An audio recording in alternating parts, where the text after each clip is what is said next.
bring out our next act. It's actually a double act.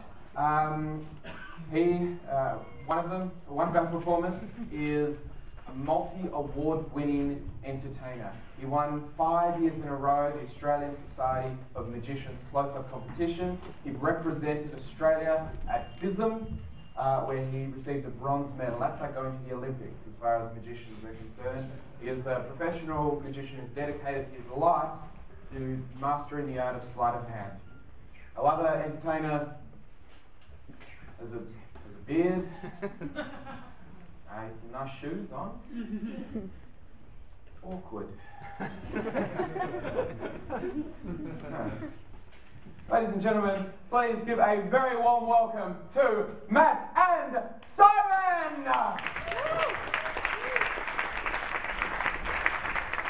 Good evening, everybody. I'm Simon. And I'm Matt. And who's up for some S&M? Yeah! Dude, ixnay on the acronym. S&M sends the wrong connotations. Just stick with Simon and Matt and we'll be cool, okay? We had that meeting. Right. In fact, you just stay quiet, I'll do the bit. Cool. Get you when you're ready. All right, cool. Perfect. Good evening, ladies and gentlemen. Myself and my esteemed colleague here are going to present for you tonight an experiment, channeling the scientific phenomenon of collective consciousness. The mass mind. Collective consciousness. Stay with scientific terminology. Okay? Yeah. Good. Yeah, thank you. Anyway, collective consciousness, specifically the neurological phenomenon whereby the frontal lobes of a collective group of individuals can be empirically channeled through, yeah, what? I thought we were going to do it with a bit more. What is? No, bigness, pizzazness. Yeah, okay, we talked about this. We had that meeting, the discussion, decided to ditch the pizzazz, go more on the sophistication, the astonishment factor. You know, you decided that. I didn't, the superior market. I didn't agree to that. You said, look, I don't want to do that way. We're doing it that way because the brain's playing out there. Right? Okay, well, your way out. Okay, it's cool. Stay there. I'll call you when we get to it. Call me when you're done then. I got this under control. It's cool. Yeah. Okay, good. Alright. You enjoy. Alright, good. We'll get to you in a minute. So, like I said, channeling the phenomenon of collective consciousness, an empirical phenomenon elucidated by generations of psychologists, scientists, and then illusionists, whereby the collective group intelligence of a group of people can apparently channel statistically improbable, verging on impossible feats of mathematical predictionism. For example, in this case, if we do as a prediction, consider a 4-digit number mathematically to signify between those limits. If we choose for random a 4-digit number, indicated by this large box of folded slips of random pieces. In this case, sir, in the audience, take out a couple of those, check that they're random, man, grab a couple. Unfold them, check they have different 4-digit numbers on them. Giving a 4-digit number as a mathematical target for the randomization principle, we can then channel your frontal lobes in a collective randomization of this collective consciousness phenomenon through by a random number generator, specifically 10 numbered balls in a random mixing device. If we hand these around, moving them through the audience, pick out 4 balls one at a time, we then generate a 4-digit number, which, if the phenomenon is channeled correctly and scientifically, will exactly match the number on the paper. Are those pieces of paper random? Okay, perfect. In that case, sir, what is your name? Robert? How you doing? Could you put them back in the box? Robert, mix your hand through it a little bit, and take out one and do not look at it. Keep in your hand. Is that perfect? Okay, what we're going to do now is secure Robert's prediction inside this film canister, inside this locked box, thus rendering it tamper-proof and thus scientifically valid for testing. Robert, put that back in the canister. Perfect. Thank you very much, Robert.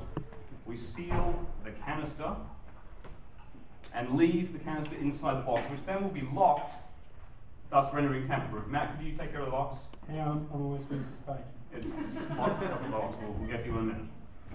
And thus, with our prediction chosen at random by Robert, you were happy that was a random choice of number? Perfect. Thus, sealing it tamper-proof will mean that now as we hand the randomization numerical device around the audience, picking a 4-digit number and see if by channeling collective consciousness, we can arrive at a statistically matching result.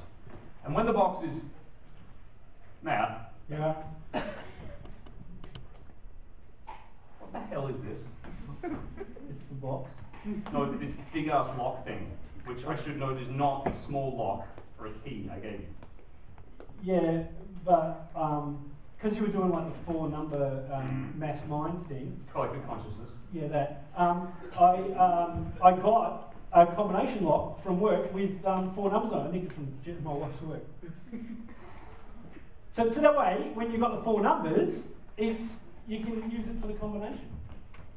That's not going to work because the 4 numbers are for the thing, not the lock. No, because what we're going to do is... What? When I do the switch after I put the numbers, the lock Mate, you might. Yeah, I can hear you. Just unlock the locks, can you? I can't. What do you mean you can't unlock it? It's a combination lock. Just put in a combination, unlock it, and it'll get a proper combination. I didn't look, I just, just messed it up. Get him to try. He's got as much chance as I have. You've got to try a few combinations, see if you can unlock the box. Dude, you've got a 1 in 10 to the power of 4, 10,000 combinations possible of unlocking that thing. The trick is not going to work now. What did you just say? I didn't understand any of that. It's a big number. Okay, but you can find it out with your 4 numbers. Your mass mind thing. The collective consciousness is not going to work for the combination. It's going to work for the randomly chosen. No, it can work for the combination. You're not thinking big enough. I told you we could do this. When the meeting that you said you didn't want to do it this way, we can do it with this way. We've just got to think bigger. And I told you I had a solution for that, but you didn't want to listen. That's not working. No. Yeah. We can do it with the mass mind. 1 in 10,000. Yeah, the mass mind. Collective consciousness. No, those people, they can figure it out. I told you how. We just got to think bigger. Well, ping pong balls aren't going to work. Oh, yeah, what is going to work? Big balls. Oh, not the beach balls. Yes, the beach balls. Not every time you win the beach balls. Yeah, but what's more random than beach balls? You are more random than beach balls. Oh, well, okay, ladies and gentlemen, I've got a plan. Work with me here. Simon, I tell you, it can work. Every time we try and get down some proper solid science, seriously? He makes it with the beach balls. We can do it with beach balls. Because what I'm going to do, Simon, is I'm going to throw these beach balls out in the audience. The audience are going to mix them up like a giant bingo machine. And they're going to throw it. Yes. Go nuts. I'll be ready when you're done. Okay.